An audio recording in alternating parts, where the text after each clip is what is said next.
Oke guys, balik lagi di channel Goro Hero. Anyway, di video kali ini gue mau sedikit berbagi pengalaman ya, ataupun tips mengenai seputar perkoplingan nih guys ya. So, kalian simak aja penjelasan gue kali ini.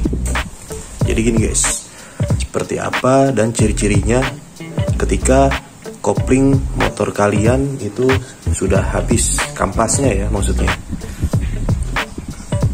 Jadi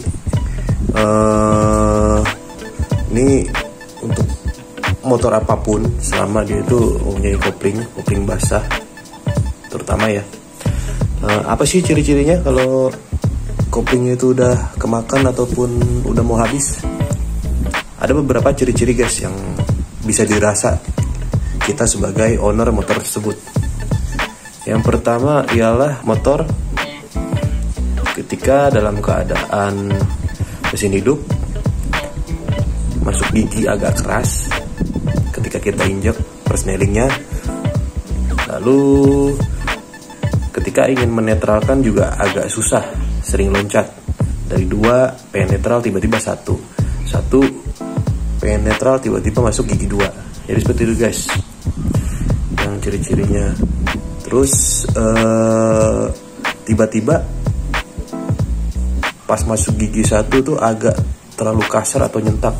Nah, tapi faktor ini bisa jadi juga karena jenis oli atau kondisi oli kita, oli mesin ya terutama ya, itu sudah tidak bagus atau tidak baik, atau memang spesifikasinya kurang memenuhi kebutuhan mesin itu sendiri. Sesuaikan juga oli mesin untuk motor atau jenis motor yang kalian pakai. Pastikan jenis oli mesin tersebut memang cocok dan direkomendasikan. Tuh, kalian cari-cari informasinya aja. Oke, terus selain itu yang kedua ialah ketika kita mencet. Oke, setelah itu ketika kita mencet persneling kopling itu jaraknya yang tadinya jauh itu tiba-tiba deket guys. Jadi jadi kita harus mencet dalam banget, tapi ketika dimasukin kopling itu agak kasar ataupun agak nyentak. Nah, ini bisa terjadi ketika kalian sudah memakai kendaraan ini sekitar mungkin sudah di atas 3 tahunan nih guys ya, 3 tahun atau 3 tahunan ya. Ya tergantung pemakaian kalian juga, apakah memang buat daily atau cuma buat sunmori. Kalau buat daily sih kemungkinan 2 tahun 3 tahun sih pasti udah habis, itu udah paling maksimal banget.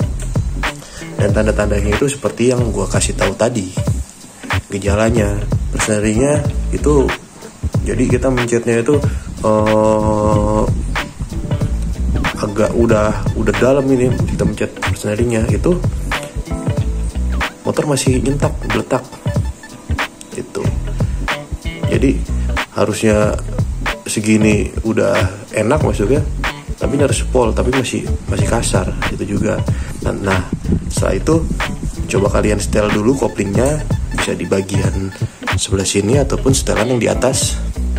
Mainin, naik turunin ini dratnya, dikendorin juga jangan lupa. Setelah itu kalian setel, kalau memang masih bisa di setel biasanya dapat, tapi itu hanya berlaku untuk sementara ya, jangan dibiasakan untuk dalam keadaan lama, karena kasihan mesin motor kalian nanti ngegerung terus karena plat koplingnya sudah habis. Itu yang kedua, jadi boros BBM juga ya guys ya. Jadi kalau kalian paksakan dengan keadaan plat kopling habis atau sudah termakan, kalian paksakan untuk ngebut ataupun berakselerasi, nanti itu akan menyebabkan konsumsi BBM yang boros seperti itu guys. Oke, jadi kurang lebih seperti itu informasi mengenai kopling dan ciri-cirinya ketika sudah habis ataupun sudah aus. Thank you buat kalian yang masih stay nonton, mantengin channel YouTube gua. Jangan lupa like, komen, sama subscribe-nya. Terus bila video ini memang bermanfaat, boleh kalian share di media platform kalian. Jangan lupa tetap pantengin channel gue. Thank you buat yang udah tetap support sampai saat ini. Matur sembah suwun.